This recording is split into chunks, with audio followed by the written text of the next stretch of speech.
जातियों में। और देखिए, जब हम धर्म की बात करते तो धर्म के आधार पर ही हम बटे हुए थे।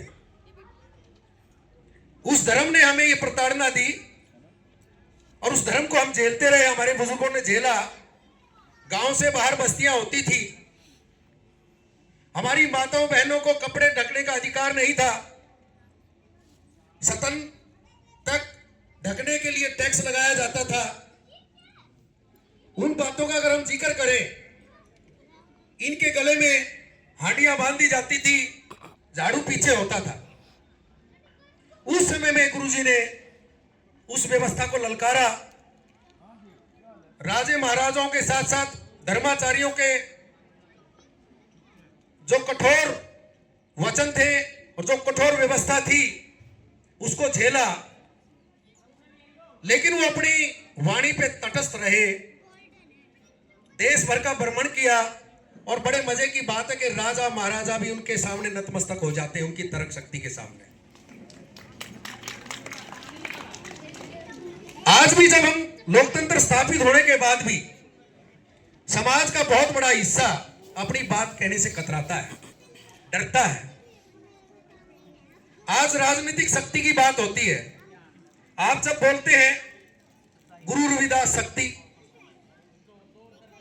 धर्म शक्ति, धर्म सत्ता और राज सत्ता, मेरे शोध का विषय यही है कि उस समय में जब आदि मानव जंगलों में रहता था, कंदमूल खाता था, तन पे ढकने के लिए कपड़ा नहीं था, वस्त्र का आविष्कार नहीं हुआ था, कच्चा मांस लोग खाते थे और जैसे जैसे जीवन यापन करते थे। लेकिन जो जो बुद्धि विवेक मनुष्य का जागा, तो सबसे प्रथम पुरुष जिसने चमड़े से सर्दी के मौसम में अपना शरीर ढकने के लिए आविष्कार किया, वो कोई और नहीं था, वो चमार ही था। और इसका मतलब यह है, आज के जो लोग जातियों में बटे हुए हैं वो सब चमारी थे, क्योंकि चमड़ा का जो काम करते थे वो सभी तो थे, शिकार सब करते थे। और लोगों को शिकार इसलिए करना पड़ता था क्योंकि उस वक्त अन्न नहीं था, अनाज नहीं था। अनाज की उत्पत्ति तो बाद में होती है। जब हम हड़प्पा संस्कृति की बात करते हैं, राखी गढ़ी की बात करते हैं, आज सरकारें उसके ऊपर अध्ययन कर रही है। जब हम उसकी खोज करते हैं तो उस वक्त जो धर्म के जितना चोला पहनाया गया है वो नहीं था। अब बात आती है धर्म क्या है। सारे लोग कहते हैं कि धर्म धर्म धर्म, धर्म जानते ही नहीं धर्म क्या है। गुरु जी ने सबसे पहले ये एहसास कराया कि इंसान का कर्म ही धर्म है। आप काम करोगे, मेहनत करोगे तो अपना पेट भर लोगे, धर्म के सारे पेट नहीं भरा जा सकता। मैं व्यंग्य में कहता हूं, आज जितने भी मंदिर हैं, मस्जिदें हैं, अगर भगत वहां जाकर चढ़ावा चढ़ाना बंद कर दे तो मंदिर में बैठा हुआ पुजारी वहां ठहर नहीं पाएगा। और कोरोना काल के समय में इस देश में, कोरोना काल के समय में इस देश में लोगों ने इस चीज को देखा, समझा। मंदिरों से राहत नहीं मिली, गुरुद्वारों से लोगों को राहत मिली, खाने को अन्न मिला। जब बाढ़ आई तो बाढ़ के समय में भी जब गर्भ की व्यवस्था क्या है, धर्म क्या है। हम बात कर रहे थे कि धर्म सत्ता, बड़े बड़े कथावाचक, बड़े बड़े शंकराचार्य, 4 शंकराचार्य इस देश में है। हमने पिछले दिनों देखा है, एक शंकराचार्य धरना पे बैठा है, दूसरा योगी मुख्यमंत्री व्यवस्था के तहत जो उसको सम्मान मिलना चाहिए वो नहीं मिल रहा है। और 11 दिन धरना देने के बाद वो अपना स्थान छोड़कर और शराब देकर चले जाते हैं। और हर इंसान को जब हम देखते हैं, हर कोई अपने आप को श्रेष्ठ बनाने के लिए लगा हुआ है कि मैं बड़ा हूं, मेरी मान्यता ज्यादा है। गुरुजी ने इस बात का एहसास कराया लोगों को कि कोई इस दुनिया में बड़ा नहीं है। इसीलिए सिख धर्म में जो लंगर प्रथा आप देखते हो गुरुद्वारों में, वो लंगर प्रथा की शुरुआत सर्वप्रथम गुरु रविदास की देन है। 45 से ज्यादा पद गुरु ग्रंथ साहब में लिए गए और ये संतों में अगर कोई शिरोमणि है तो गुरु रविदास है। और ये उपाधि देने वाला कोई और नहीं है बल्कि गुरु नानक देव जी, जो इनके समकक्ष थे। इन बातों को हमें पता करना चाहिए। अब वो एक जगह कहते हैं कि मन चंगा तो कटौती में गंगा, हर कोई बोलता है, लेकिन उसका अर्थ क्या था? उसका अर्थ यह था कि उस वक्त जो पाखंड अंधविश्वास फैला हुआ था, जो आज भी फैला हुआ है, गुरुजी ये समझाने का प्रयास करते हैं लोगों को उसके कल्याण के लिए कि अगर आपका मन पवित्र नहीं है, आपका मन में मैल है, तो गंगा स्नान करने से आप पवित्र नहीं हो सकते। अगर आप पवित्र हो सकते हैं तो दुनिया भर के लोग गंगा में स्नान करते हैं अनेकों कुंभों पर, वो पवित्र हो गए क्या? कहां गई उनकी पवित्रता? वास्तव में क्या है ये मानव की बनाई हुई व्यवस्था है। गुरुजी लोगों को यह समझाते हैं जनमानस के कल्याण के लिए। और आज जो देश में लोकतंत्र है, हम जब शोध करते हैं तो हमें यह पता चलता है, तथ्यों के आधार पर मैं ये आपके बीच में रख रहा हूं,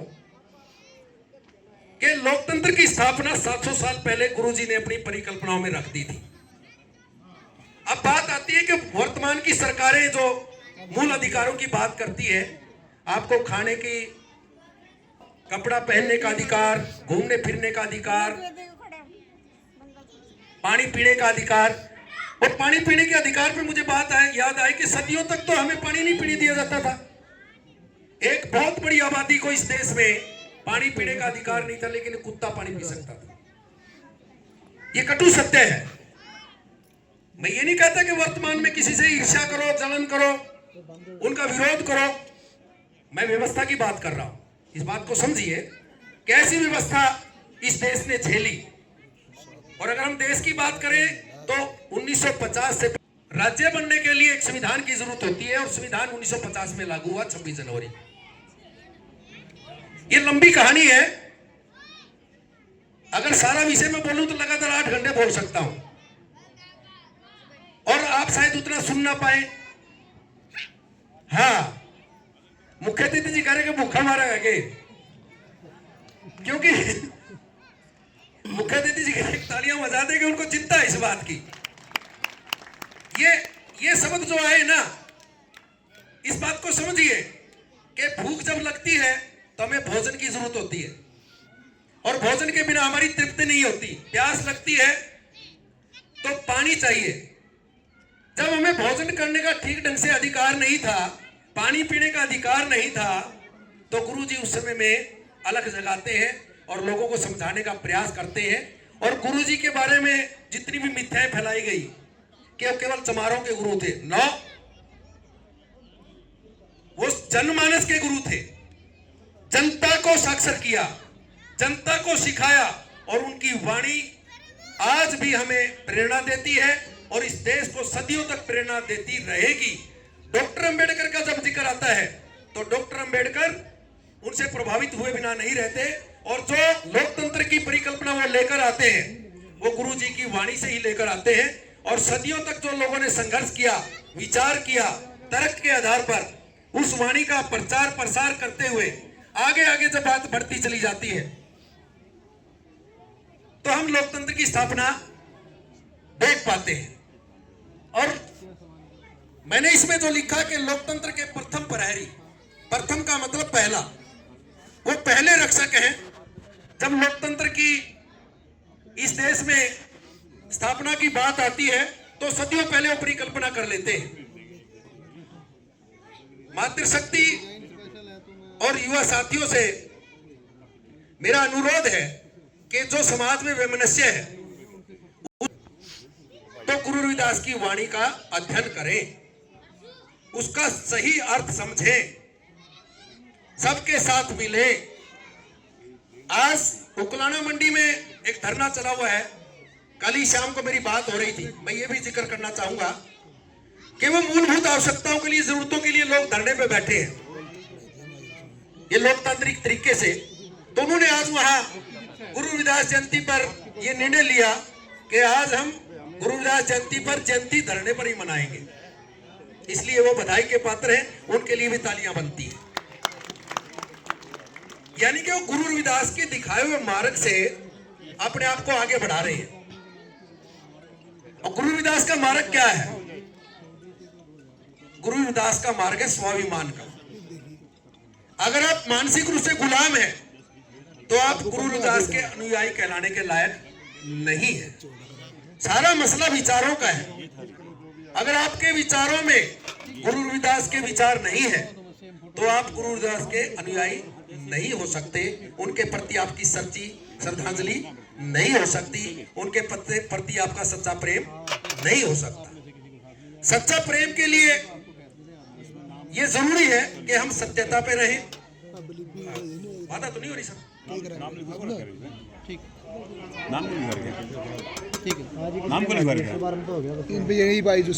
चलो मैं अपनी वाणी को ना समापन करते हुए इतना ही कहूंगा कि आप जो मातृशक्ति हैं और युवा हैं, बुजुर्ग हैं, वो विचारों को धारण करें और गुरु जी का सम्मान करें। धन गुरुदेव, जय गुरुदेव, संत शिरोमणि गुरु रविदास महाराज की जय हो। धन्यवाद।